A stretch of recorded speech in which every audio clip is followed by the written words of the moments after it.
మీరు ప్రతి ఆదివారం చర్చికి వెళ్తారు కదా, ఏ పత్రిక కదండి, వెళ్తారా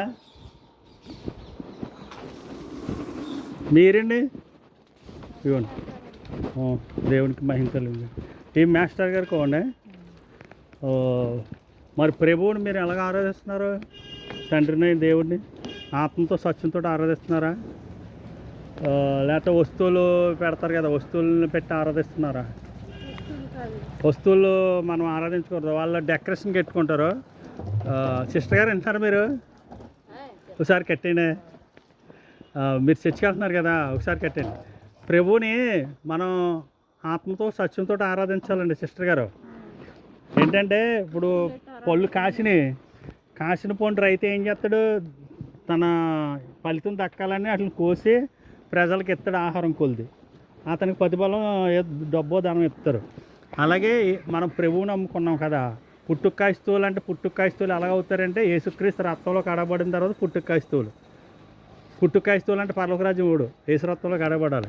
కడబడిన తర్వాత ఏం చేయాలి? తండ్రి అయిన దేవుడిని ఆత్మతో సత్యంతో ఆరాధించాలి. 2-3 ఎక్కడ ఉన్నారో ఆయన నామాన్ని కూడుకుంటే అక్కడే ఉంటాడు. చర్చ్ ఎందుకు కావాలంటే 10 మంది కూడుకుంటేనే కావాలి. అంటే 10 మంది స్థలం కావాలి కదా ఉండటానికి. అందుకు చర్చిలో దేవుడు ఉండడు, అలాగే కుర్చీల్లో దేవుడు ఉండడు, సిలువుల్లో దేవుడు ఉండడు. మరియమ్మ గారు యేసుక్రీస్తుకి జన్మనిచ్చిన మహా తల్లి, భూమి మీద ఆవిడ అంత గొప్ప తల్లి ఎవరో లేరు. మహా గొప్ప భాగ్యురాలు ఆవిడ్ని తలుచుకుంటే కట్ట గొప్ప భాగ్యమే. కానీ ఆవిడకి ప్రార్థన చేయకూడదు.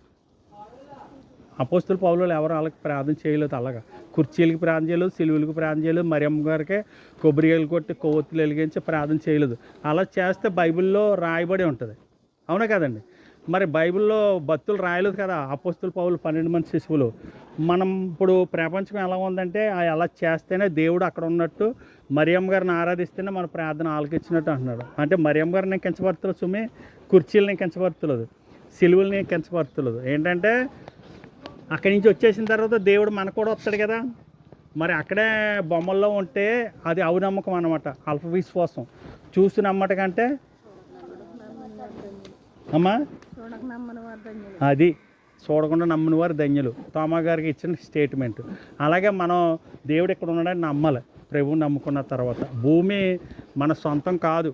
100 సంవత్సరాలు అయిపోయిన తర్వాత ఈ భూమిని వదిలిపెట్టి వెళ్ళిపోవాలి, ఇంకొక గోళానికి వెళ్ళిపోవాలి. ఆ గోళం ఏంటంటే పితరరాజ్యం, అక్కడి నుంచి పరలోక రాజ్యం.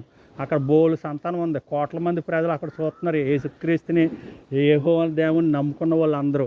అంటే యేసుక్రీస్తు రాకముందు ప్రభువుని నమ్ముకున్న వాళ్ళు బోలు మంది ఉన్నారు, కొన్ని లక్షల మంది. ఎప్పుడో కొన్ని లక్షల మంది యేసుక్రీస్తు ద్వారా వెళ్ళిపోతున్నారు. అది పోగొట్టుకోకూడదు అనేది నా ఆలోచన. క్రైస్తవుల్ని స్టడీ చేయటం అంటే మీరు రాలిపోతున్నారు, పళ్ళు రాలిపోయినట్టు రాలిపోయి.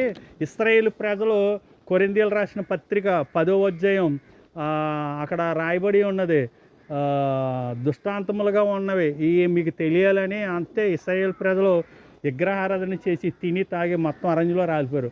ఇప్పుడు వాళ్ళందరూ అలాగే విగ్రహారాధన చేసి యేసుక్రీస్తుని ఆరాధించి రాలిపోతున్నారు. ఆ పండు రాలకుండా అంటే ఏం చేయాలి? కొద్దిమంది కన్నా తెలియజేయాలి, అగ్నిలో నుండి కొద్దిమంది అయినా లాగినట్టుగా. ఓకే అండి, మనం ఇప్పుడు ఎలాగ ఆరాధించాలి? ప్రజలకు చెబుదాం ఎలాగ ఆరాధించాలి చెప్పండి ప్రజలకి.